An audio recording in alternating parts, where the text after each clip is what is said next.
Welcome to The Explainer. If you're a focused learner trying to wrap your head around the fast-paced world of corporate sustainability reporting, you've landed in the exact right spot. Today, we're zeroing in on the real estate sector. For years, going green was kind of just a catchy marketing slogan. But oh man, has that landscape shifted. We're going to break down exactly how real estate companies now have to strictly define, measure, and disclose the revenue they make from sustainability services. We are talking about turning vague, eco-friendly goals into rock-solid, auditable financial data. Let's get right into it. Okay, let's dive into this by looking at who's actually calling the shots now. Back in August 2022, the International Sustainability Standards Board, that's the ISSB, part of the IFRS Foundation, officially took the reins for the SASB standards. And this is a huge deal. It means these aren't just some niche optional guidelines you can ignore. They're now baked into a globally recognized financial framework. So investors everywhere are going to be looking at this sustainability data with the exact same magnifying glass they use for a traditional balance sheet. No pressure, right? So here's our game plan for today. We'll start with the new SASB standards. Then we'll move into defining sustainability revenue, followed by strict rules and exclusions. After that, we'll cover measuring area and ratings, and finally wrap up with the value of transparency. All right, Section 1, the new SASB standards, setting the stage. It's absolutely crucial to realize that reporting is no longer about telling a nice story about doing good. It's about cold, hard, quantitative data. And there's a real sense of urgency here. The latest version of the Real Estate Services Standard has a hard deadline. It kicks in for all reporting periods starting on or after January 1st, 2025. Now sure, you can adopt it early, and honestly, market leaders definitely are, but 2025 is the absolute line in the sand. The clock is literally ticking to get those accounting systems up to speed. Now, what's really interesting about this is how these big, broad sustainability concepts are translated into strict accounting lines. The SASB standard actually categorizes and assigns specific codes to these metrics. We're not just throwing everything into a generic green bucket anymore. There are specific presentation currency requirements for revenue and actual quantitative measurements for square meters and building counts. This is the new blueprint. This is exactly how real estate services will be judged by the global market moving forward. Moving on to Section 2, defining sustainability revenue, following the money. This brings us to the absolute core of our financial deep dive today, figuring out exactly what counts, and just as importantly, what doesn't count, as green revenue. We are following the money. So if you take only one thing away from this explainer, make it this metric code right here, IFRS 410A.1. I know, it sounds like total accounting jargon, but think of it as the master key to financial transparency in real estate. This is the specific line item where a company has to disclose revenue generated specifically from energy and sustainability services. It's what separates the truly cutting-edge green services from your everyday property management. So what does that actually mean in plain English? Well, the standard gives us a very precise definition.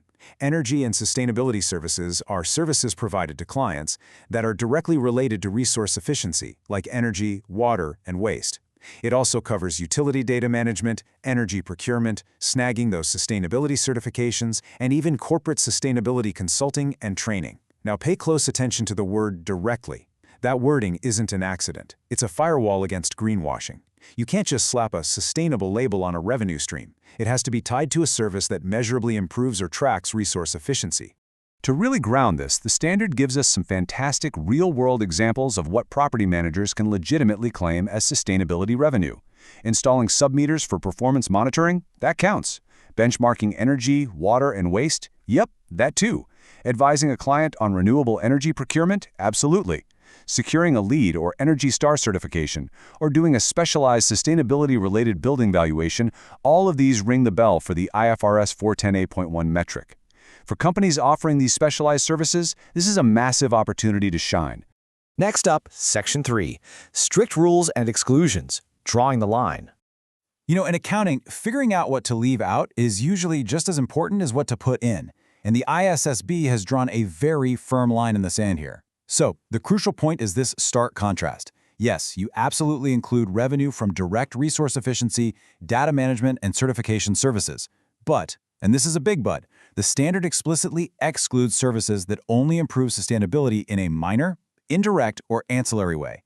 It also completely bans counting environmental services that are just part of normal day-to-day building maintenance. So no, you cannot dress up your standard facilities maintenance or daily janitorial services as sustainability revenue, even if the janitor is really diligent about emptying the recycling bins. The service has to be specialized and directly aimed at sustainability.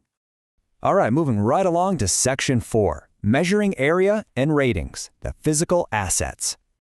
Now that we've got the financial rules locked down, we need to talk about the physical metrics. Because in real estate, dollars and cents don't mean much without the physical assets, right? So I want to pose this question directly to you. Does revenue tell the whole story? Think about it. If a company reports $10 million in sustainability revenue, is that good? Well, it really depends. Is that $10 million generated from one massive state-of-the-art skyscraper or spread across thousands of tiny commercial units? To give investors the real picture, that cash flow needs to be intuitively linked to the actual buildings and floor space being managed. To solve this puzzle, the standard introduces two companion metrics, 410A.2 and 410A.3. So alongside the dollars, the entity has to disclose physical quantities.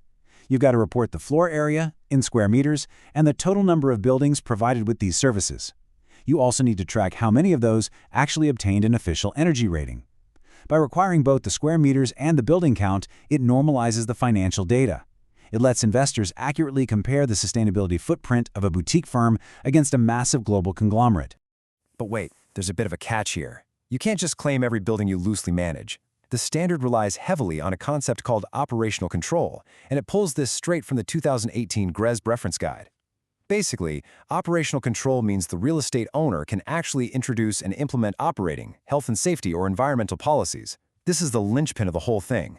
A company can only claim the floor area for these metrics if the owner actually has the real-world authority to make those environmental changes happen. If you're just a broker and you can't touch the building's operations, it simply doesn't count towards this metric. And when we look at metric 410A.3, the floor area and number of buildings that obtained an energy rating, the ISSB is incredibly picky about which ratings actually matter. We aren't talking about unverified internal company awards. The standard lists specific, globally recognized schemes. We're talking Energy Star in the US and Canada, EU Energy Performance Certificates, Neighbours Energy in Australia, Neighbours NZ in New Zealand, and other official government energy efficiency benchmarking. This guarantees that wherever your portfolio sits in the world, you have a standardized, rock-solid way to report your success. And let me be super clear about this, because the standard gives exactly zero wiggle room. No pre-assessments are allowed. None. You cannot pad your numbers with almosts or we're getting theirs.